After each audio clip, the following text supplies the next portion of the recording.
கிராமப்புறங்கள்ல வசித்து வரும் மக்கள் வெளிய வந்து ஏதாவது பொருட்கள் எடுத்தா அத கொஞ்சம் கவனமா எடுக்கணும். எதனால சொல்றேன்னு பாருங்க. வணக்கம் மக்களே! நான் உங்கள் அஜித். நம்ம கொங்கனாவரம் அம்மங்காட்டூர்லேருந்து ஒருத்தர் கால் பண்ணியிருந்தாரு. எங்க வீட்டு வாசல்ல நான் செருப்பு தொட போனேன். அப்போ ஒரு பாம்ப பார்த்ததா சொல்லி கூப்ட்டுருந்தாரு. அங்க போய் பார்த்தோம்.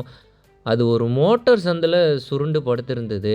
இந்த பாம்பு அந்த கேப்ல சுருண்டு இருக்கிறதே அவங்களுக்கு தெரியல. ஏதோ ஒரு சவுண்ட் வருதுன்னு தான் போய் பார்த்துருக்காங்க. அப்பதான் உள்ள இந்த பாம்ப பார்த்துருக்காங்க. உள்ள இருந்தது வந்து ஒரு ஸ்பெக்டிகல் கோப்ரா, அதாவது நாகப்பாம்பு. மனிதர்கள பார்த்து பயந்து இந்த இடத்துல தஞ்சம் அடைஞ்சிருச்சு. அதுன போக வழி இல்லாத அதே இடத்துல சுருண்டு படுத்திருந்தது. நாங்க போய் ரெஸ்க்யூ பண்ற வரலும் அந்த பாம்பு அங்கேயே தான் இருந்தது. இந்த மாரி கிராமப்புறங்கள்ல வசித்து வரவைங்க வந்து ஏதாவது ஒரு பொருட்கள் எடுத்தா கண்டிப்பா கவனமா எடுங்க. ஏன்னா, இந்த மாரி பாம்புகள் மனிதர்கள் பார்த்து பயந்து இந்த மாரி சின்ன சின்ன இடத்துல தஞ்சமடையும். நாம தெரியாத மிதிச்சிட்டா அது கடிச்சிரும். அதனால கவனமா இருங்க. வெளிய எதுவும் பொருட்கள சேர்த்தாதீங்க.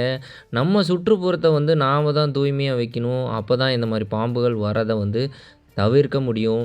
சப்போஸ் வந்துட்டாலும் அத தயவுசெய்து அடிக்காதீங்க. உங்க நியர்பைல இருக்க ஃபாரஸ்ட் டிபார்ட்மெண்ட்க்கோ, இல்ல ஃபயர் டிபார்ட்மெண்ட்க்கோ கால் பண்ணுங்க. அவங்க வருவாங்க. இல்லன்னா என்ன போல ஆள்களுக்கு தகவல் சொல்லுவாங்க. அவங்க வந்து ரெஸ்க்யூ பண்ணிட்டு போயிருவாங்க. அதனால புடிக்கவோ, அடிக்கவோ